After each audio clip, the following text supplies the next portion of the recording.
Bahlali kwakhona siselapha kwaWard 17 kwaNikhwe. Sivakashele umakhulu Mandlovu kodwa nguyena ozozazisa uba ungubani, usukaphi njalo njalo. Makhulu, ungubani usukaphi? NginguMandlovu. Ngisuka eNyanisweni apho ngisuka khona ngizokwakhala eNhlakwe. Ya. Apha eNhlakwe uhlala nabantwana noba uhlala wedwa? Hlala nabantwana. Bangaphi abantwana ohlala nabo? Bawu-5. Abazukulu? Ngabazukulu. Nina babantwana baphi ngoku? BaseThekwini nina. Babuya kangaphi xa bebuya apha enyakeni nje? Hayi, bayabuya nje nokukhona nento abayizisayo kanjalo njengemali zokudla. Ya. Nokudla kanjalo bakuphathise. Makhulu, apha besivakashela kuba bekukade esithi omnye umakhelwane wam ubone evakashe apha eNhlakwe, wakubona uhlala wedwa. Ngelakhi sithe xa sifika namhlanje safika njengoba wayebalise sithi uhlala eMkhukhwini, safika sekukhona indlu eyakhiwayo ngapha ecaleni. Save savuya kakhulu. Xa sesizojonga nje siyabona uba imeko ohlala phantsi kwayo awukho ugesi. Sizojonga ke ngokuba inoba zeziphi izinto ofuna ukuncediswa ngazo ngaphandle kwalesi esiyibonile. Ugesi endifuna ukuncediswa ngawo. Kakhulukazi ugesi nje number 1. Ikusokolisa kanjani mama le nto yongabi nawo umbane? Iyandisokolisa kakhulu kangoma ndibasa phantsi. Ngoku ndiyafika ndiphuma esitolo, amanzi awekho, kuyanyanzeleka ukuthi mandibase ndixove isinkwa ndenzele abantwana ngosichiba isikhona babuye badle. Iyandisokolisa ngoku bendikade ndihlela eca'kwendlu ngoniqhamka ndifika ndivele esitolo. Ngoku ndiyacabanga ukuthi abantwana bavuya belambile ngoba akabekho amanzi. Ndiyabasa ke ndifuna ukuxova ufulawa. Inxewelo ulisekelwe nini mama? Yho, kudala lasika inxiwa, ngelakudala. Into ndandikade ndijoyina nam. Kwazothi ke ukuwa kwe-COVID ndabuya ke ndake ndahlala ekhaya. Ndahlala nabantwana ke ngoku bathi abanye hayi simane sibamba kube kuphele, sibe sibambe kube kuphele. Zoba sesiqalisa ke ngokwakha. I-COVID le isixhaphaze kakhulu. Indlu lena yakhiwayo uyazakhela nokuncediswa ngumasipala okanye ngumntu okhona oncedisayo?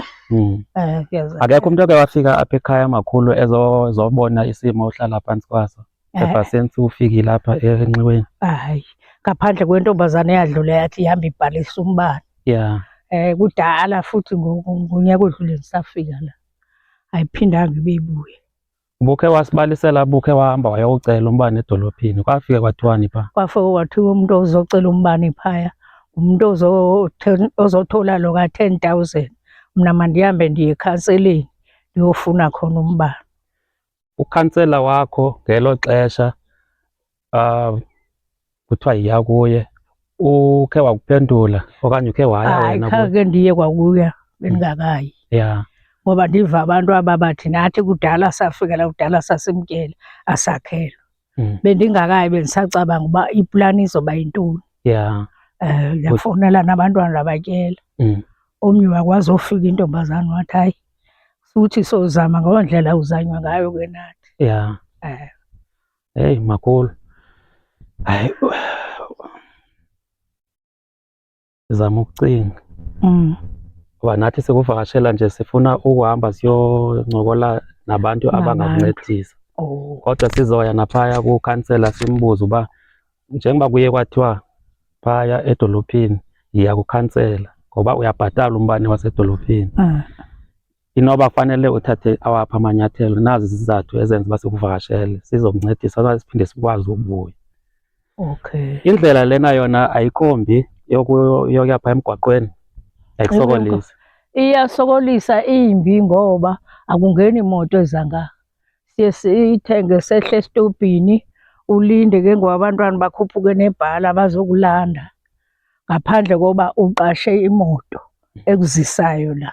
Inxewelo walukhethe kanjani? Ndalikhetha ngoba ndandithanda ukuthi nali ihlathi. Isecawe ehlathi. Ndiyakhumbula abantu abadala bafuna ihlathi, bafuna amanzi, funeka kufutshane namanzi. Hayi makhulu, masibulele, uzithethelele kakuhle, sizohamba siyoncokola nabantu abazokwazi ukukuncedisa. Siphinde sibuye futhi sikuvakashele. Danke makhulu. Danke nawe. Mandibani. Oh, avela afika angene. Avela angene pha athi kanje abhekele. Kufanele ninyuke kancinci bengathi. Funa sinyukele ke thina siba ngathi siswayela ngaketla. Ngoba uyibona le ndawo yagujulwa ngawe yimile lapha ukhona osamende ke la. Ahlika ngocango. Adilika icangweni. Yo. Hayi makhulu, ninyamezela. Hayi into esiyenza sonyamezela.